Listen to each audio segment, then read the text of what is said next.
राधे राधे। दोस्तों, जो प्राण लड्डू गोपाल में आते हैं वे सिर्फ हमारे भाव से आते हैं, वरना बिना भाव के हम कितनी भी प्राण प्रतिष्ठा कर लें कोई फ़ायदा नहीं है।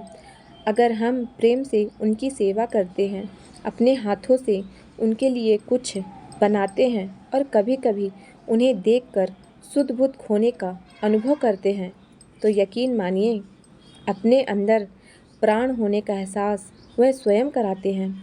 इन संकेतों के माध्यम से आपकी लाइफ से कौन सा संकेत मैच हो रहा है, ज़रूर कमेंट कीजिएगा।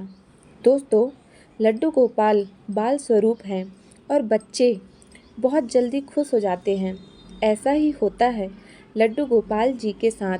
जब हम उनकी थोड़ी सी भी सेवा करते हैं तो हमें उनकी उपस्थिति का एहसास होने लगता है और हम उस पर कभी ध्यान नहीं देते, क्योंकि हम ठहरे इंसान हमारी उम्मीद ज़्यादा होती है। जब छप्पड़ फाड़ के धन बरसेगा, हम तभी समझेंगे कि लड्डू गोपाल हमसे खुश हैं। छोटी मोटी कृपा की तरफ तो हमारा ध्यान जाता ही नहीं, वरना आपके जीवन में भी इनमें से कोई ना कोई कृपा अवश्य होगी।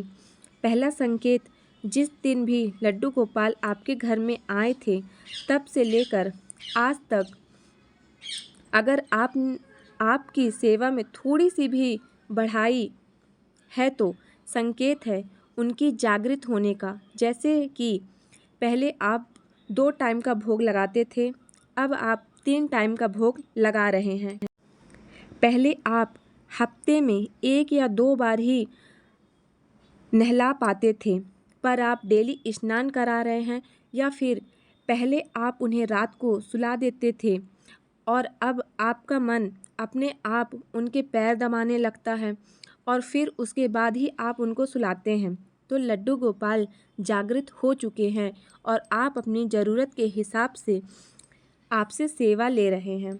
दूसरा संकेत, एकादशी का व्रत जब घर में लड्डू गोपाल आ जाते हैं तो धीरे धीरे सेवा करते करते एक दिन आपका मन भी अपने आप करने लगेगा कि मैं भी एकादशी का व्रत करूं, और वह आप कर भी लेते हैं।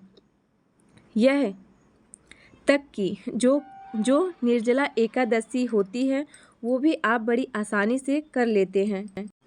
आपको करवा चौथ में प्रॉब्लम होगी, पर निर्जला एकादशी में नहीं हो सकती। लड्डू गोपाल के जागृत होने का जो इतनी शक्ति मिल गई है आप में, किस ने एकादशी का व्रत लड्डू गोपाल के आने के बाद शुरू किया है, ज़रूर बताइएगा।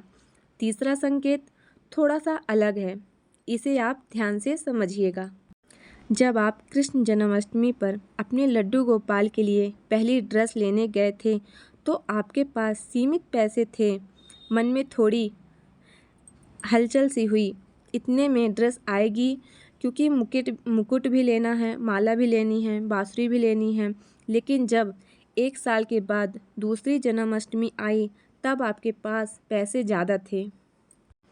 आप भी फ्री होकर उनके लिए हर चीज़ खरीद पा रहे थे।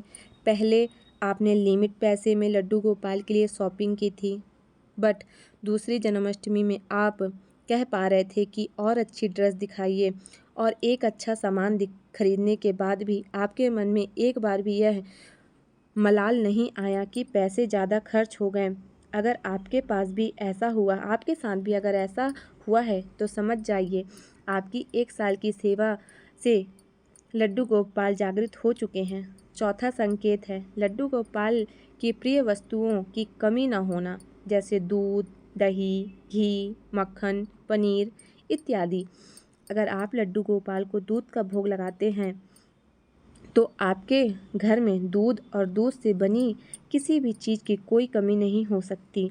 आप स्वयं ये नोटिस कीजिएगा कि आपके घर में पनीर किसी त्यौहार पर ही बनता था, अब अक्सर बनने लगा। आप मलाई से भी घी बना सकते हैं। हफ्ते में कम से कम 1 बार ताज़ा मक्खन का भी भोग लगाते हैं, तो सारे संकेत बताते हैं कि लड्डू गोपाल जागृत हो गए हैं। राधे राधे। श्री हरि।